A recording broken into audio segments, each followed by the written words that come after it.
Hello everyone, कैसे हैं आप सब लोग। So welcome again to nursing Adda 24/7। I am Mahak शोकुंदियोर, no nursing educator. और बच्चों, जैसे कि आप लोगों को पता है कि आरआरबी नर्सिंग सुपरिटेंडेंट का एग्जाम आने वाला है। सो आज का ये वीडियो उसी चीज के रिगार्डिंग, आपका अपकमिंग एग्जाम जो आने वाला है उसी के रिगार्डिंग रहने वाला है। देखो, अब तक अगर हम बात करते हैं, आपके आरआरबी ने जो पहले डेट्स दी थी, थोड़ा सा अगर डिस्कशन करें हम लोग, तो पहले जो डेट्स आपके पास आई थी वो डेट्स कुछ इस तरीके से थी कि आपका जो है 10 से 12 मार्च के अराउंड आपका एग्जाम होने वाला था, है ना। अब जो नई आपके पास इंफॉर्मेशन आई है उसके अकॉर्डिंग आपका ये जो 11 से 13 मार्च तक एग्जाम होगा। तो अगर हम 11 मार्च से अपना टाइम लाइन एनालाइज करें तो आप ये बोल सकते हो कि अभी अपने पास कितना समय बचा है। लगभग आज से अगर हम मेजर करें, आपके पास 10-11 दिन बचे हैं। तो इन 10-11 दिन में आपको जो नॉन नर्सिंग है वो पढ़ना है। बहुत सारे ऐसे स्टूडेंट्स हैं जो ये सोच के चल रहे थे कि मैम अभी हमारी प्रिपरेशन नहीं हुई है, या बहुत सारे ऐसे सोच भी रहे होंगे कि बाद में पढ़ लेंगे, है ना, और सोच रहे होंगे कि 10-12 नंबर का प्रिपेयर करके चले जाएंगे। अभी वो बच्चे काफी बार मुझसे ये पूछ चुके हैं कि मैम वो टॉपिक्स बता दीजिए जिन पे लास्ट मोमेंट पे फोकस करना है। देखो बच्चों, सबसे पहले तो मैं आपको ये बता देना चाहती हूँ कि आपको पता है रेगुलर बेसिस पर अगर आपको क्वेश्चन प्रैक्टिस करनी है, अगर आपको कंटेंट चाहिए, तो आपकी क्लासेस चल रही हैं, फ्री ऑफ कॉस्ट चल रही हैं, यूट्यूब पे चल रही हैं। तो जिस भी बच्चे को कंटेंट की डिमांड होती है ना कि मैम कहां से पढ़ें और क्या करना चाहिए, अभी 5 मिनट की वीडियो में मैं आपको क्वेश्चंस तो नहीं सोल्व करवा सकती, मैं तो सिर्फ इंपॉर्टेंट टॉपिक से आपको बता सकती हूं।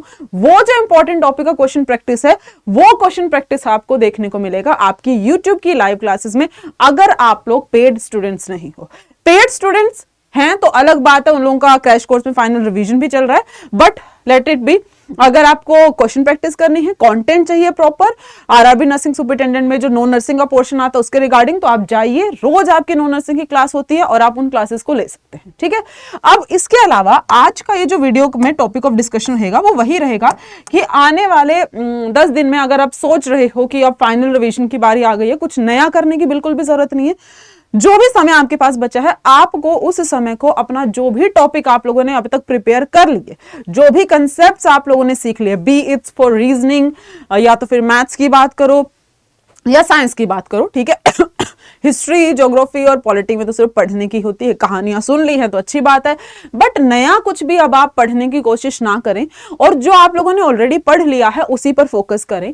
और अब मैं आपको वो टॉपिक बता देती हूं जिन पर आपको जो आपका लास्ट प्रायोरिटी वाले जो टॉपिक होने चाहिए ना, कि मैम ये हाईएस्ट प्रायोरिटी वाले टॉपिक है, और रिवीजन जब हम करेंगे, अब जब हम रिवाइज कर रहे हैं, तो ये हमारा जो है टॉप प्रायोरिटी पे रहने चाहिए। इनको तो मुझे पढ़ के ही जाना, बाकी छोड़ो, बाकी होगा बढ़िया है, नहीं होगा तो नहीं सही। ये वो टॉपिक्स हैं जहां से हर बार सवाल पूछा जाता है। अगर मैं आपको बताती हूं, आप सब जानते हैं कि 3 पोर्शन आते हैं अपने पास। साइंस आएगा जी आपके पास, फिर आपके पास जीके जीएस आएगा, उसके अलावा आपके पास मैथ्स और रीजनिंग आएगा। शुरुआत कर लेते हैं बच्चा किस चीज से, आपके पास पॉलिटी से। पॉलिटी के अंदर हर बार अमेंडमेंट ऑफ कॉन्स्टिट्यूशन से क्वेश्चन पूछा जाता है, कॉन्स्टिट्यूशन का सवाल हर बार आएगा। तो आप सब क्या कर सकते हैं, टेबुलर फॉर्म में आपको मैं प्रोवाइड करवा दूंगी टेलीग्राम चैनल पर, आप टेलीग्राम चैनल से जुड़ जाना, आप कॉन्स्टिट्यूशन को रिवाइज करके चले जाइएगा। इंडियन इकोनॉमी अब ये इंपॉर्टेंट क्यों हुआ है, क्योंकि फेब में आपका बजट आया, तो यहां से सवाल आने के चांसेस है, हो सकता है बजट से आपका सवाल पूछ लिया जाए, इसलिए मैंने बजट को यहां पर सेपरेटली इंक्लूड कर लिया है। बजट एक बहुत छोटा सा टॉपिक है, आप इसको पढ़ के जरूर जाएं। There is a possibility current affair में, या तो फिर पॉलिटी वाले पोर्शन में तो नहीं, करंट अफेयर में आपको बजट का सवाल यहां पर देखने को मिल सकता है। उसके बाद करंट अफेयर तो अपने को पढ़ के जाने ही जाने, अगर आप लोगों से 1 साल के नहीं पढ़े जाएंगे तो मिनिमम 6 मंथ का आपको पढ़ के जाना है। तो ये करंट अफेयर आप लोग पढ़ लीजिएगा, ये इंपॉर्टेंट है आप लोगों के लिए, ठीक है। अगर उसके अलावा आगे बढ़ते हैं, आप सब जानते हैं, अगर हम बात करते हैं ज्योग्राफी की, ज्योग्राफी में 3 टॉपिक्स काफी आपके फेमस रहे हैं। एनवायरनमेंट से सवाल पूछ लेता है, रिवर्स का क्वेश्चन हर बार पूछा जाता है, और साथ ही साथ आपकी जो ऑर्गेनाइजेशन है वो आप चाहे तो करंट अफेयर में रख सकते हैं, चाहे तो आप किसी भी पोर्शन में उसको इंक्लूड कर सकते हैं। बट जो भी हेल्थ स्कीम्स आ रही हैं, WHO की बात करें, UN की बात करें, म्यूचुअल फंड, आपकी इंटरनेशनल म्यूचुअल फंड ऑर्गेनाइजेशन है उसकी बात करें, यहां से जो भी स्कीम्स हैं, जो भी नई नई आपकी स्कीम्स आ रही हैं स्पेसिफिकली हेल्थ फील्ड से रिलेटेड, उस पर आप जरा गौर फरमाइएगा, ठीक है। क्लाइमेट चेंज की बात होगी बच्चा, रिवर्स मैंने आपको बता दिया है, नई नई स्कीम्स जो आ रही हैं उसके बारे में बता दिया। मॉडर्न हिस्ट्री पढ़ लेना, हिस्ट्री में देखो 3 पार्ट में होता है, एंशिएंट होता है, मिडीवल होता है, मॉडर्न होता है।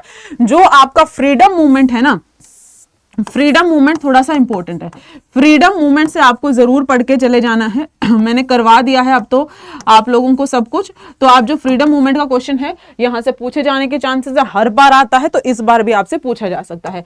आगे बढ़िएगा, अगर हम बात करते हैं आपके पास इंपॉर्टेंट गवर्नमेंट स्कीम्स, इसके बारे में मैंने आपको बोल दिया है। इंपॉर्टेंट डेज और थीम्स, जो डेज और थीम्स हैं, अब जैसे कि cancer day, world health day हो गया, नर्सिस डे हो गया, एनवायरमेंट डे हो गया, लिटरेसी डे है, यूथ डे है, आपके पास ओजोन डे है, वगैरह वगैरह, जितने भी पिछले टाइमलाइन में या 6 महीने में आपको जितने भी दिन देखने को मिले हैं, उन सारे डेज पर और क्या क्या उनकी थीम्स रही हैं, आप उन पर फोकस करके जाइएगा। ये हुई बच्चों आपके पास बात किसकी, जीके की और करंट अफेयर की। उसके अलावा साइंस आपको पढ़ के जानी है। साइंस में देखो बायो बहुत अच्छे से कर लोगे, और फिजिक्स और केमिस्ट्री में अगर आप पढ़ना ही चाह रहे हो तो आप जो है अपना फोकस कैसा रखिएगा, फोकस आप रखिएगा थोड़ा सा फैक्ट बेस्ड फोकस रखिएगा, क्योंकि अब सवाल में आपसे फैक्चुअल नॉलेज पूछा जा रहा है, ऐसा वन लाइनर से नहीं आ रहे हैं, आपसे एप्लीकेशन बेस्ड क्वेश्चन पूछे जा रहे हैं, फैक्ट बेस्ड क्वेश्चन पूछे जा रहे हैं। तो साइंस आप पहले सारा डायरेक्ट रीड कर लीजिए, उसके बाद आप लोगों को जो छोटी छोटी चीजें पता होनी चाहिए। आप सब जानते हैं डिफरेंट फॉर्म ऑफ एनर्जी होता है, बट अगर मैं आपसे पूछूं जैसे डायनामो में किस तरीके का एनर्जी होगा, ट्रांजिस्टर में किस तरीके का होता है, क्या होता है, ट्रांसफॉर्मर में क्या होता है, तो ये सारी चीजें आपको पता होनी चाहिए। इसलिए बोल रही हूं जो भी पढ़ के जाइएगा वो थोड़ा एग्जाम्पल बेस्ड पढ़ के जाइएगा, क्योंकि एप्लीकेशन बेस्ड क्वेश्चन आपका साइंस से अब आने लग गया है। अगर किस्मत अच्छी हुई तो हो सकता है वन लाइनर भी पूछ ले, बट अगर उसने आपको घुमाया क्वेश्चन में तो कहां पर घुमाएगा, या तो फैक्ट्स में घुमाएगा या तो फिर आपका एग्जाम्पलर प्रॉब्लम्स दे देता, वो पूछ लेता आप लोगों से। अच्छा, उसके अलावा हम बात कर लेते हैं आपके पास जो आपका रीजनिंग और मैथमेटिक्स का पोर्शन है।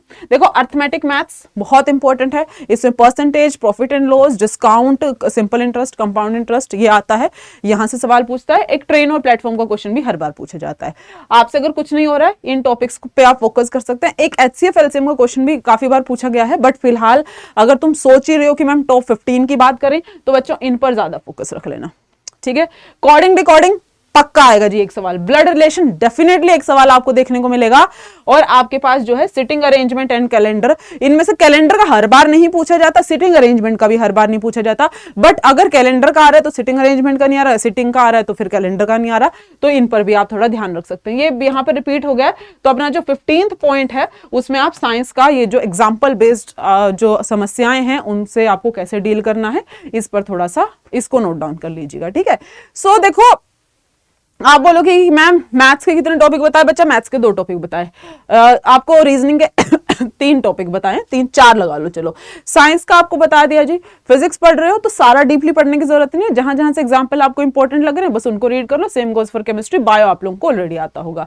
अच्छा, करंट अफेयर सारा पढ़ के जाना है। इंपॉर्टेंट हेल्थ स्कीम्स होगी। अगर मैं पॉलिटी की बात करूं, पॉलिटी में कॉन्स्टिट्यूशन पे फोकस रखना है। ज्योग्राफी की बात करोगे रिवर एंड रिसोर्सेज, इन पर फोकस रखना है।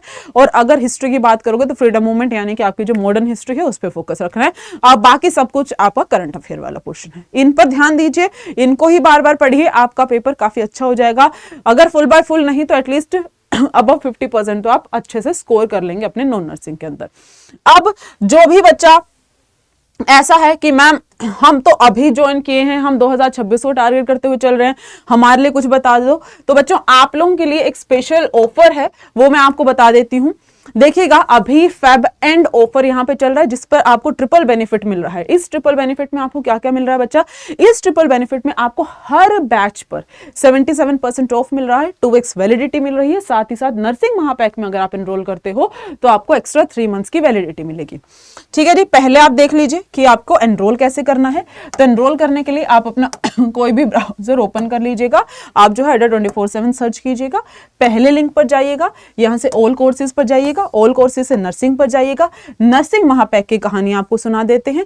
आपको यहाँ पर 3 पैक्स या 3 बैचेस दिखाई देंगे। पहले वाला जो है आपके पास ये आपका नर्सिंग महापैक है। आप इधर जाइए, बाय नाउ पर आप क्लिक कर सकते हैं। डिस्काउंट कोड मैं आपको बता देती हूँ, जो डिस्काउंट कोड है आपके पास जो आपका रहने वाला है वो डिस्काउंट कोड आपके पास हो जाएगा YT43। आप इस डिस्काउंट कोड को अप्लाई कर सकते हैं। जैसे ही आप इसको अप्लाई करेंगे बैच जो है आपको विद एक्स्ट्रा 2% के डिस्काउंट के साथ मिल जाएगा। समझ में आ गया कैसे एनरोल करना है। उसके अलावा let's get back to the topic of discussion कि कौन से बैचेस हैं और किस किस में आप एनरोल कर सकते हैं। तो आइए जरा देखिए, नर्सिंग महापैक के बारे में मैंने आपको बता दिया। इसमें आपको एक ही पैक में एनरोल करना है। आप नोरसेट, आरएमएल, एसजीपीजे किसी भी एग्जाम को टारगेट करते हुए चल रहे हो, सब यहीं पर कवर हो जाएगा। आरआरबी 2026 की तैयारी कर रहे हो, वो भी यहाँ पर कवर हो जाएगा। ई बुक्स मिलेंगी, टेस्ट मिलेंगे, पीडीएफ मिलेगा, सब कुछ, लाइव एंड रिकॉर्डेड क्लासेस मिलेंगी। तो साथ ही साथ 12 महीने के लिए आपको ये मिल रहा है कितने पर बच्चा, 2499 पर। अभी आपने देखा एक्स्ट्रा 2% का डिस्काउंट और मिल जाएगा अगर आप YT43 यहाँ पे कोड यूज कर लेंगे। साथ ही साथ अब भैया 12 + 3 इतना मैथ तो आता है, 15 महीने का हो जाएगा अगर आप अभी एनरोल करते हैं तो। ठीक है जी, चलेगा। उसके अलावा बहुत सारे ऐसे बच्चे हैं जो आने वाले आरआरबी को टारगेट कर रहे हैं। तो बच्चों, आपका ये वाला जो बैच है, वंदे भारत फाउंडेशन बैच, ये कब से शुरू होने जा रहा है? 2 मार्च से शुरू होने जा रहा है। तो आप सभी इसमें भी फटाफट एनरोल कर लीजिए अगर आप अभी तैयारी शुरू कर रहे हैं तो। उसके अलावा जिन बच्चियों ने, जिन फीमेल कैंडिडेट्स ने EMRS Tier 1 क्लियर कर लिया है, बच्चा ये बैच आप लोगों के लिए है, लक्ष्य 3.0 बैच।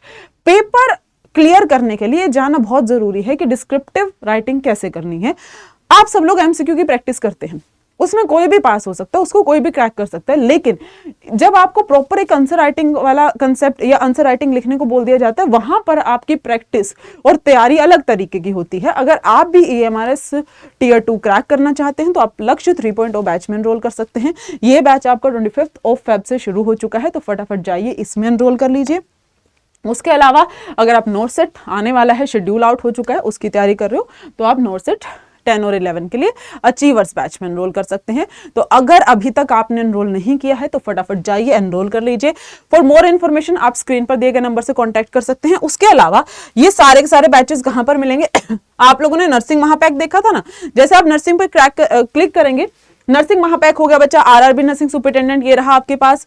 अगर आप EMRS फीमेल स्टाफ नर्स वाले बैच में एनरोल करना चाहते हैं, वो ये रहा आपके पास। इसी प्रकार से मान लीजिए नोरसेट वाले में करना चाहते हैं तो बच्चा ये आ जाएंगे आपके नोरसेट के बैचेस। ये the first one is your achievers batch. तो आप इस पर अगेन क्लिक करो। क्लिक करने के बाद जैसे आप इस पर क्लिक करेंगे, बाय नाउ पर जाइएगा। यहाँ पर आपको कूपन कोड एंटर कर लेना है। कूपन कोड अभी मैंने क्या बताया आप लोगों को, YT43 मैंने आपको कूपन कोड बताया है। तो आप इस कूपन कोड को अप्लाई करो, आपको ये बैच जो है डिस्काउंटेड प्राइस के साथ मिल जाएगा। तो इस तरीके से आप बैच में एनरोल कर सकते हैं। ठीक है जी, ओके। फिलहाल इस वीडियो के लिए इतना ही। थैंक यू सो मच मेरे साथ जुड़ने के लिए। जो टॉपिक्स बताए गए हैं उन पे थोड़ा ध्यान दे लीजिए, उनको पढ़ के चले जाइए, अच्छा आप स्कोर कर लेंगे नो नर्सिंग में। अब हम मिलेंगे आपको नेक्स्ट वीडियो में, तब तक के लिए thank you so much. Have a good day, bye bye.